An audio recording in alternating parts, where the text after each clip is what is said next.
Amada Iglesia de Dios, los saludo en nombre de Cristo Jesús, paz a vosotros. Tomen su lugar, hermanos. Como decía nuestro hermano, no se acomoden muy rápidamente, porque si no se la van a dormir.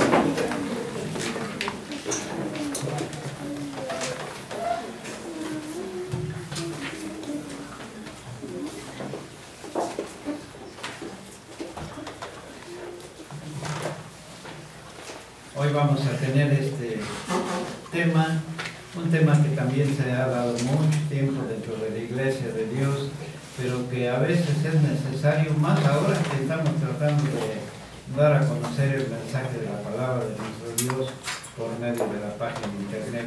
Pues es bueno retomar todos estos temas que, aunque ya se han dado mucho tiempo, pues ahora será algo nuevo para poderlo subir a la página de internet y que los que la ven o se adentran en esta página pues conozcan nuestra forma de doctrina.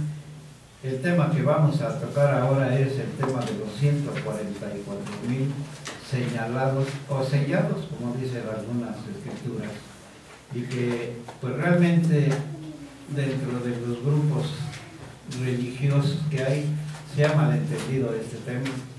Algunos lo aplican, por ejemplo, la Iglesia Adventista lo aplica en el sentido de que los 144,000 son aquellos guardadores del sábado, ¿verdad?, enfocados hacia su doctrina, porque pues ellos son guardadores del sábado, así que se lo aplican pues a ellos mismos, dicen son los que guardan el sábado, de ahí salían los 144,000. Otras doctrinas pues lo enfocan de otra manera, lo enfocan también para ellos mismos, aunque no dan cabida a que sea realmente el pueblo de Israel únicamente los 144,000, sino que dicen que está también parte del pueblo gentil que ha sido convertido a través del tiempo y que son seguidores o testigos del Señor desde mucho tiempo atrás, y se ha venido sacando de entre toda esa predicación que se ha venido llevando a esos 144,000 y se hacen llamar los testigos de Jehová.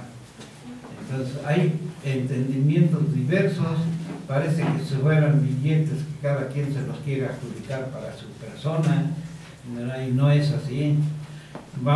Teníamos la lectura en Apocalipsis 7 y leíamos del verso 1 al 4. Vamos a enfocarnos nuevamente a la palabra de nuestro Dios para ir entendiendo este tema que es tan controversial cuando no se razona conforme a la palabra de nuestro Dios. El enfoque de estos 144,000 está precisamente aquí en el capítulo 7 de Apocalipsis que teníamos y que hacíamos mención. Dice así el verso 1: y después de estas cosas vi 4 ángeles que estaban sobre los 4 ángulos de la tierra, deteniendo los 4 vientos de la tierra para que no soplase viento sobre la tierra, ni sobre la mar, ni sobre ningún árbol. Ustedes recordarán que ya en algunas ocasiones anteriores hemos notado algo con respecto de los temas proféticos.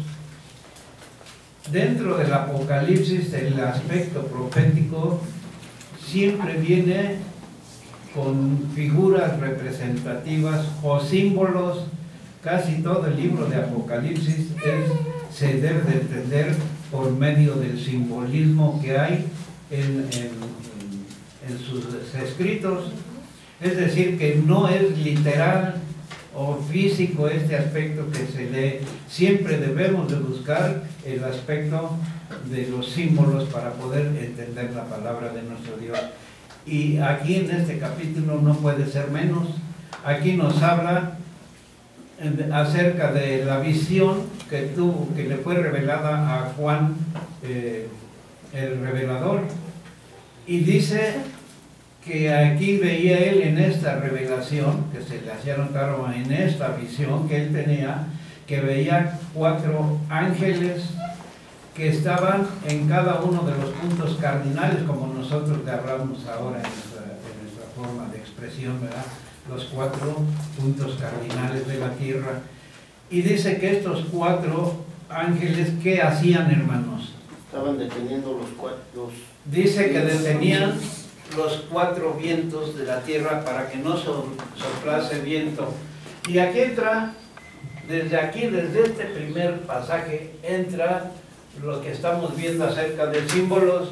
Aquí cuando habla de vientos, usted puede ver en el libro de Daniel capítulo 7, verso 1 y 2 me parecen ser, para que podamos entender qué simboliza vientos.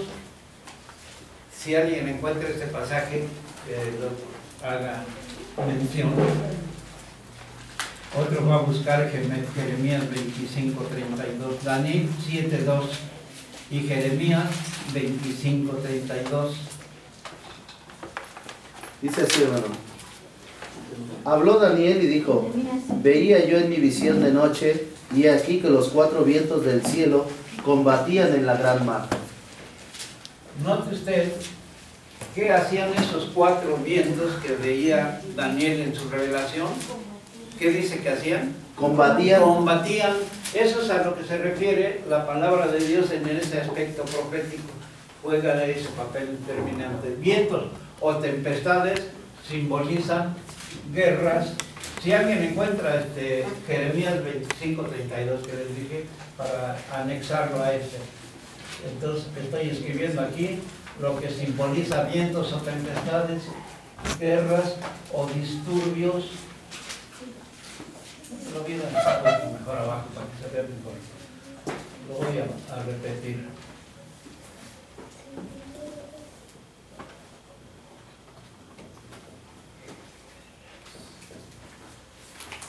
¿Nadie lo encontró? Jeremías 25:32.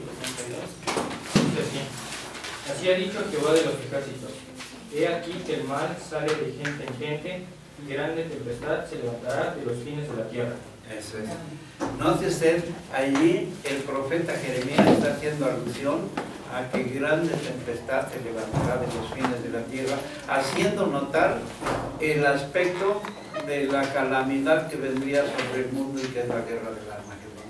Nuevamente encontramos este aspecto de guerras o disturbios políticos, es lo que simboliza vientos. En el caso que estamos viendo, dice que esos 4 ángeles estaban deteniendo precisamente esos, que no hubiera esos disturbios políticos o esas guerras en el tiempo en que iban a ser señalados los 144,000 que menciona aquí en Apocalipsis.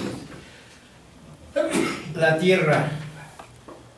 Dice que no hiciera, para que no hicieran daño. En el verso 1 que estamos leyendo dice: deteniendo los 4 vientos de la tierra para que no soplase viento, es decir, para que no hubiese guerra sobre la tierra, ni sobre la mar, ni sobre ningún árbol. Cuando hablamos de mar, aquí mismo en Apocalipsis 17, verso 15, nos habla dándonos la definición acerca de lo que es la mar. Si alguien encuentra el pasaje, yo lo voy a estar anotando aquí para que no se nos pierda. Apocalipsis 17, 15, para que entiendan lo que simboliza o significa la mar. Sí, hermano. Y él me dice: las aguas que has visto donde la galera se sienta son pueblos y muchedumbres y naciones y lenguas. Eso es. Note usted que entonces la mar son muchedumbres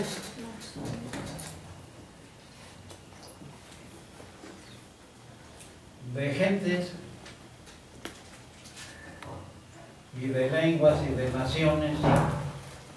Eso es lo que simboliza la mar. Entonces, durante este periodo del señalamiento de los 144,000, esos ángeles iban a encargar de que no hubiese nada de esto mientras se señalaba a los 144,000. Cuando dice no hagas daño a los árboles simbolizan también algo. Quiero que lean el pasaje de Juan capítulo 8, verso 29 o 24. Parece que es 24. Juan 8, 24. Para que no esté la definición de árboles.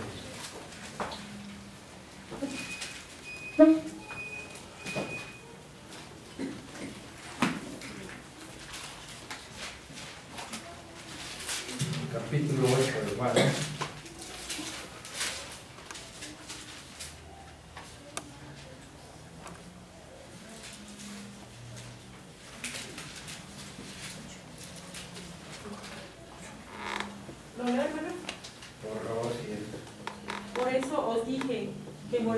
en vuestros pecados. No es ese pasaje. Juan 8:24. Sí, lo que pasa es que lo anoté mal. Déjeme ver. A ver si es Marcos. Por favor, hermano, porque parece que anoté mal la cita. Marcos 8:24, a ver si es.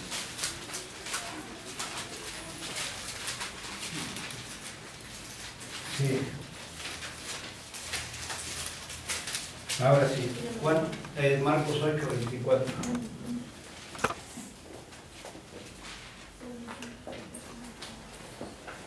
Dice, y él mirando dijo, veo los hombres, pues veo que andan como árboles. Así que los árboles, ¿a qué están simbolizando? A los hombres. A los hombres. Eso es lo que la palabra de Dios nos está haciendo notar aquí en Apocalipsis. Durante el sellamiento de los 144,000 no hubo disturbios políticos ni guerras y no hubo esa calamidad ni en las naciones ni con la gente en común que vivía. Y esto se deja constatar con la historia. Estaba yo leyendo en la historia el nacimiento de nuestro Señor Jesucristo. El Señor nació en el tiempo de Augusto César, y este periodo de tiempo, y junto con los demás emperadores que le siguieron a Augusto César, dice que fue un reinado de paz. No hubo guerra durante ese tiempo. Así que viene, fíjese cómo se cumple la palabra de Dios. Durante el periodo del nacimiento de nuestro Señor Jesucristo, Roma cesó de tener esas guerras de conquista. Todo permaneció en paz y se dedicaron únicamente a su gobierno que tenían en el interior de todo el imperio. No hubo todos estos disturbios políticos ni guerras. Lo que sí hubo, y todos constatamos, es lo que la palabra de Dios dice acerca de que hubo persecución para aquellos que eran seguidores de Cristo Jesús. ¿Por qué? Porque realmente era el cumplimiento de la palabra de Dios también. El apóstol Pablo, que decía, porque es menester que por muchas tribulaciones entremos ¿a dónde? Al reino de Dios. Es decir, que para entrar al reino de Dios debe de haber esta situación de aflicción, y en ese tiempo sí hubo persecución. Ustedes recuerden cómo contra los cristianos vino todo este aspecto. ¿Pero por qué? Porque era la prueba que tenía que pasar la iglesia para ser parte, precisamente parte fundamental de la iglesia de Dios. Y eso es lo que leemos aquí en Apocalipsis 7. Bueno, vamos a seguir adelante después de hacer este énfasis. Vamos a seguir adelante viendo qué más nos dice la palabra de Dios. El verso 2 nos enfoca hacia lo mismo que hemos aclarado ahorita ya, dándole un entendimiento. El verso 3 también va enfocado diciendo: no hagas daño a la tierra, ni al mar, ni a los árboles, hasta que señalemos a los siervos de nuestro Dios en sus frentes. Y oí el número de los señalados. Aquí hay algo importante que tiene usted que tener en consideración para cuando le toque dar este tema con aquellas personas que lo malentienden. Note usted como dice el verso 4. Oí el número de los señalados, 144,000 señalados. ¿De dónde, hermanos? De todas las tribus de los hijos. Este es un pasaje clave. Aquí está diciendo la palabra de Dios que los 144,000 fueron sacados o señalados de entre las 12 tribus de Israel. No deja lugar a dudas. Es decir, que estos 144,000 son judíos carnales, para que se entienda mejor, y que no entra ningún gentil dentro de los 144,000. No hay ningún gentil, todos fueron de raza judía. Por eso dice que fueron extraídos. Del verso 5 al verso 8 menciona todas las tribus. Y en la tierra no hay más que repartidos en tribus únicamente el pueblo de Israel, no hay más. Son de este linaje. Así que menciona de la tribu de Judá 12,000 señalados, de la tribu de Gad 12,000 señalados, que son los mismos, si ustedes consideran, son los mismos que habla en el Antiguo Testamento, pero aquí viene un pero de los que malentienden la palabra de Dios. Dicen, hay una discrepancia, porque aquí en esta lista de Apocalipsis capítulo 7, busque donde dice de la tribu de Dan. Búsquela, a ver si aparece. Y recuerde que Dan fue una de las tribus de Israel, ¿verdad? Y no la va a encontrar. Y de ahí se basan aquellos que tienen una forma diferente de doctrina. Dicen, no pueden ser judíos naturales, puesto que entonces la palabra de Dios fallaría, porque hace falta la tribu de Dan, y Dios no podría dejar aparte a una tribu sin recibir esta promesa. Y de ahí se basan hacia ese aspecto. Esto debe de ser simbólico, dicen. Estas tribus son simbólicas, no son las tribus literales que existieron en el Antiguo Testamento, porque aquí hace falta la tribu de Dan. Pero en la palabra de Dios todo tiene una explicación. Y eso es lo que no entienden estas personas que hacen notar este aspecto, que no quieren aceptar que sean judíos naturales porque falta la tribu de Dan. Entonces, ¿qué pasó con ellos?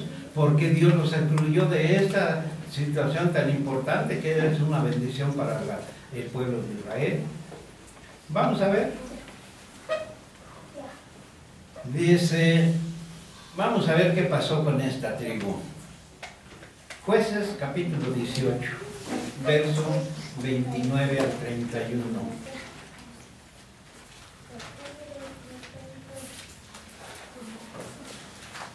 Jueces capítulo 18,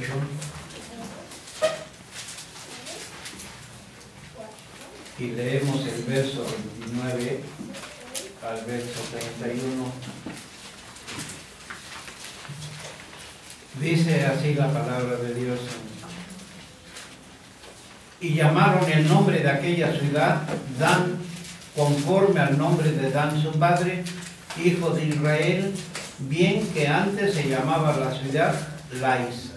Y los hijos de Dan se levantaron imagen de talla, y Jonatán, hijo de Gersón, hijo de Manasés, él y sus hijos fueron sacerdotes en la tribu de Dan hasta el día de la transmigración de la tierra, y levantáronse la imagen de Micas, la cual él había hecho todo el tiempo que la casa de Dios estuvo en Silo. Note usted lo que hicieron los hijos de Dan. Ya su padre era muerto, pero siguió su descendencia, por eso hace mención de que fueron los hijos los que hicieron esto. Pero ¿qué hicieron? Dice que se levantaron imágenes, es decir, que cayeron en idolatría. Y tan es así en el verso final, en el 31, este hombre Micas que menciona aquí era de la tribu de Benjamín, que se hizo una imagen de talla y empezó a adorarla. Se hizo un efod y con ella daba lo que le pertenecía a los sacerdotes, dar las suertes y todo eso, la adivinación. Él lo hacía. Cuando llegaron los hijos de Dan y lo encontraron, le quitaron esta imagen que se habla de Micas, porque así se llamaba aquel hombre. Le quitaron la imagen y se la llevaron ellos para seguir adorándola, y aparte se llevaron el efod. Y después constituyeron sacerdotes de la tribu de Dan. ¿Era lícito que hubiera sacerdotes en la tribu de Dan, hermanos?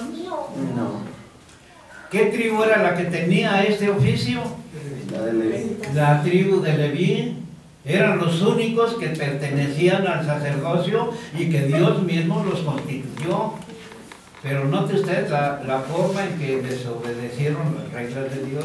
Se constituyeron sacerdotes de la tribu de Dan, y de esta manera hicieron oficios ministeriales acerca del sacerdocio, lo cual no era de ellos. Vamos a seguir adelante. Primera de Reyes capítulo 12. Note usted que desde aquí estamos viendo la forma de actuar de esta tribu de Dan. Primera de Reyes capítulo 12, y leemos del verso 28 al 33.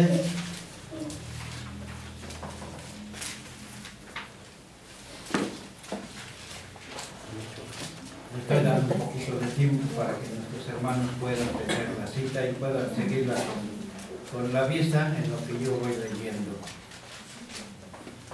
Dice así, verso 28. Y habido consejo, hizo el rey 2 becerros de oro y dijo al pueblo: harto habéis subido a Jerusalén. He aquí tus dioses, oh Israel, que te hicieron subir de la tierra de Egipto. Y puso el uno en Betel y el otro puso en Dan. Y esto fue ocasión de pecado, porque el pueblo iba a adorar desde el uno hasta Dan. Hizo también casa de altos e hizo sacerdotes de la clase del pueblo que no eran de los hijos de Leví.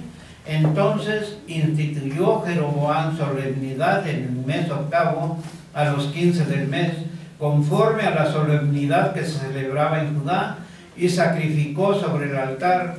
Así hizo en Betel, sacrificando a los becerros que había hecho. Ordenó también en Betel sacerdotes de los altos que él había fabricado. Sacrificó pues sobre el altar que él había hecho en Betel a los 15 del mes octavo, el mes que él había inventado de su corazón, e hizo fiesta a los hijos de Israel y subió al altar para quemar perfume. Todo esto fue incitado por Jeroboam. Jeroboam fue el rey que quedó en las 12 tribus del reino del norte. El otro rey que quedó se llamó Roboam y estuvo en las tribus del sur, que fue Judá y fue Benjamín. Fue cuando el reino se dividió en dos partes, quedando el reino del norte y el reino del sur. El reino del sur constituido por 10 tribus que Jeroboam, que quedó como rey, ya no les permitió bajar a Jerusalén a adorar, sino que les constituyó dioses, en este caso becerros, y dice que uno lo puso en Betel y el otro lo puso a la entrada de la tribu de Dan. Y después les constituyó sacerdotes, ofrecieron sacrificios a esos becerros y ya no volvieron a bajar a adorar a Jerusalén. Inclusive la fiesta que tenían, que era en el mes séptimo, él la cambió al mes octavo y en ese tiempo instituyó esa fiesta que era parte de las fiestas de Dios, la instituyó un mes posterior y hizo que el pueblo, en este caso Dan y todos los seguidores, adoraran de esa manera. Es decir, fabricó fiestas que no tenían nada que ver con lo que Dios había establecido. De esta manera, esta tribu de Dan cayó en ese pecado, en esa maldad. Y hay algo importante que tenemos que notar. Vamos a ver Éxodo 32, y ahí vamos a entender qué pasó con esta tribu de Dan.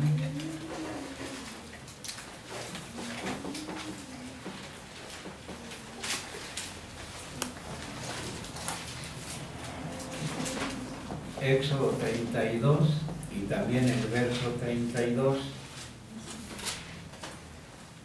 Bueno, vamos a leer desde el verso 31 para entender mejor esta porción de la Escritura. Éxodo 32, leemos 31 y 32 de versos. Dice así, hermanos: entonces volvió Moisés a Jehová y dijo: ruégote, pues este pueblo ha cometido un gran pecado, porque se hicieron dioses de oro, que perdones ahora su pecado, y si no, ráeme ahora de tu libro que has escrito. Y vea lo que contesta Dios a Moisés en el verso 33. Y Jehová respondió a Moisés: al que pecare contra mí, a este raeré yo de mi libro. Y esto se cumplió precisamente en la tribu de Dan. Pecaron contra Dios y Dios los borró de las promesas que había para su pueblo Israel. Y tuvo que ser anexado quien supliera a la tribu de Dan. Y ya desde este tiempo antiguo, vamos a ver quién iba a suplir a la tribu de Dan. Abra su Biblia en Génesis capítulo 48.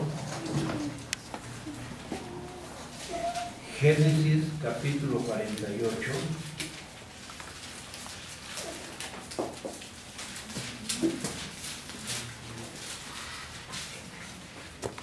Y leemos del verso 16 al verso 20.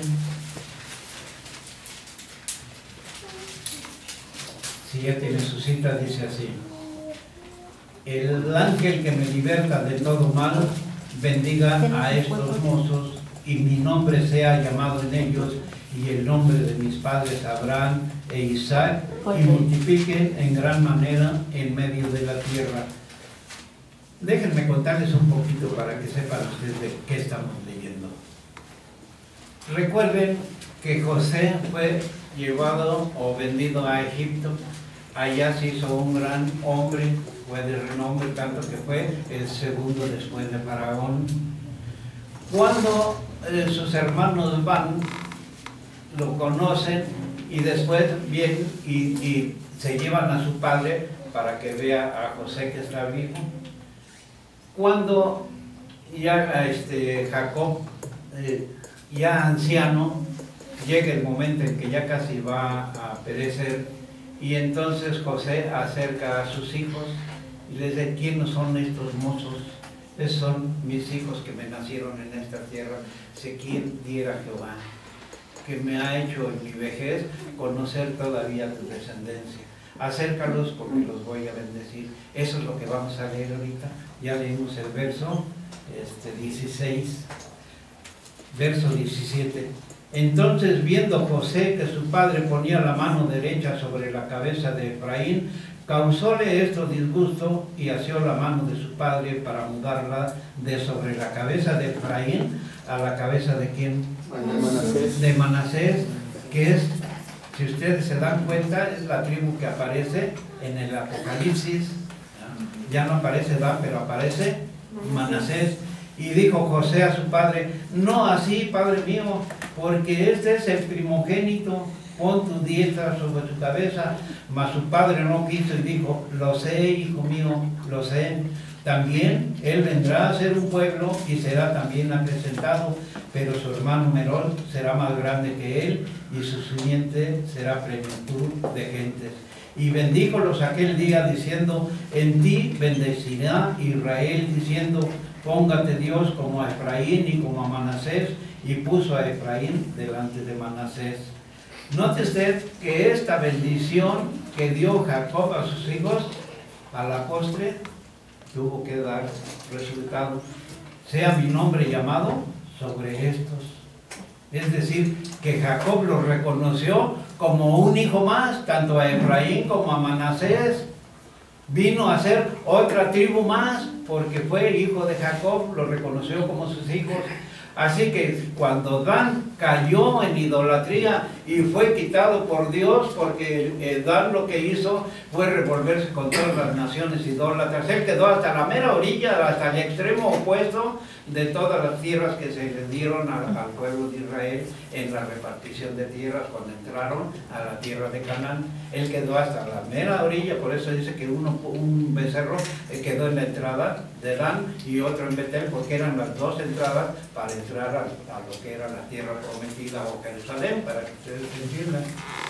Entonces, cuando cayó en este pecado, en esta maldad, Dan, y fue destituido de Dios, su lugar lo ocupó Manasés, que es el que aparece. Manasés y Efraín, en la Biblia ustedes van a encontrar muy seguido nombrar a Efraín como el hijo predilecto de Dios, ¿verdad? ¿Por qué? Porque había sido bendecido por su padre Jacob.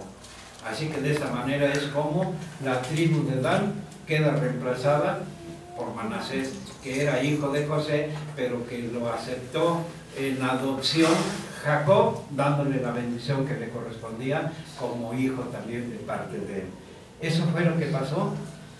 Vean ustedes que todo tiene una explicación en las Sagradas Escrituras, así que por eso no aparece la tribu de Dan allá en la lista de Apocalipsis, pero es suplida por Manasés, media tribu de Manasés y media tribu de Efraín.